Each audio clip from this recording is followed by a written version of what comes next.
C'est pas une expression que j'utilise beaucoup, Okay. mais je comprends ce qu'elle est. Donc, c'est souvent des gens... Parce que souvent, quand quelqu'un veut prier pour quelqu'un en termes de délivrance, tu veux connaître la source. Qu'est-ce qui a donné accès? Parce que, de peur que tu ne fasses la délivrance et tu n'as pas réglé la source, ça revient. C'est souvent ça. On regarde les sources parce que les sources des liens démoniaques, il y a le péché d'abord. Le péché. Le péché. Le péché, c'est l'aiguillon de l'ennemi dans notre vie. Tu regardes le péché. Tu regardes, et puis souvent certaines personnes veulent se débarrasser de leurs démons, mais ne veulent pas laisser le péché. Par exemple, quelqu'un aime l'impudicité. Mais quand il voit les démons, il dit, pasteur, prie pour moi que les démons partent. Je dis, mais tant que tu aimes l'impudicité, les démons, même si je les chasse, ils vont revenir. C'est ça le truc. Une fille, elle a un esprit qui fait que quand elle vient à un endroit, les hommes tremblent, ils bougent, elle sent qu'elle est quelqu'un. Quand elle va à un endroit, on sent. Si tu chasses les démons, elle va aller, on ne va même pas faire attention à elle.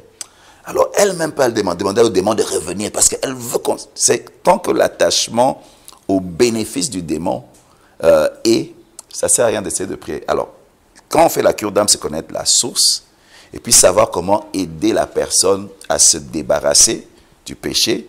Et puis d'autres, ce sont les origines. Ça peut être des relations sexuelles avec les animaux, hommes et hommes, femmes avec femmes, inceste.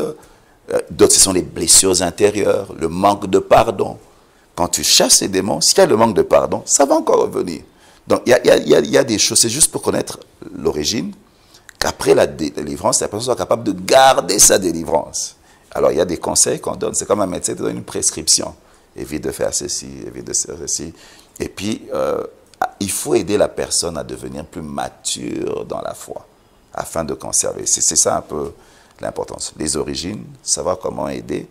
Et puis, mais dans toutes ces choses, il faut avoir le discernement des esprits, opérer dans les dons spirituels quand tu veux faire la cure d'âme, parce que les démons, s'il est là, il ment beaucoup. Donc, yeah. Je vais parler de 5 concepts et vous allez nous donner des clartés sur ces concepts-là qui se disent autour de la délivrance. Les premiers concepts, c'est les concepts mari des nuits ou femme des nuits. On a parcouru la Bible, on cherche les mots mari des nuits, femme des nuits. Okay. Mais les gens qui travaillent dans la délivrance aiment beaucoup parler des maris des nuits, femmes des nuits, Hosanna mari des nuits, tout ça. C'est quoi? Ça vient d'abord d'où? Est-ce que vous y croyez d'abord? C'est pas question d'y croire, de ne pas croire. J'ai dit, dans la Bible, on ne parle pas beaucoup du diable.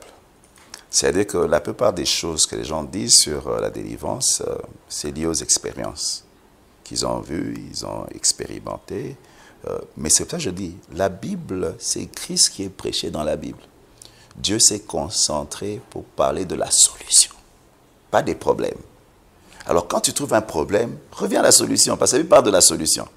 Et chaque fois que tu verras mari de nuit, on te dit, oh, il y a des maris de nuit. Ok, je ne comprends pas bien mari de nuit, c'est quoi? Oh non, c'est un démon. Je dis, ah ok, Jésus à la croix a dépouillé les dominations, les principautés. Les démons ont été vaincus à la croix. Donc comme c'est un démon, l'antibiotique c'est Jésus. Tu vois, dès que tu sais que ah, c'est un démon, quelle que soit sa manifestation, la solution est là-bas.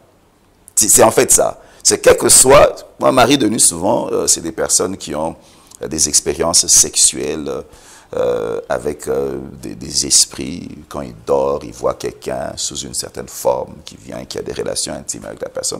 Quand la personne se réveille, ils se rendent compte du moment qu'il y avait quelqu'un et tout ça. Certains même ont des traces sur leur corps. Donc ils existent. Oui, ça existe. Ça existe. Il y a des esprits des eaux, il y a plusieurs esprits.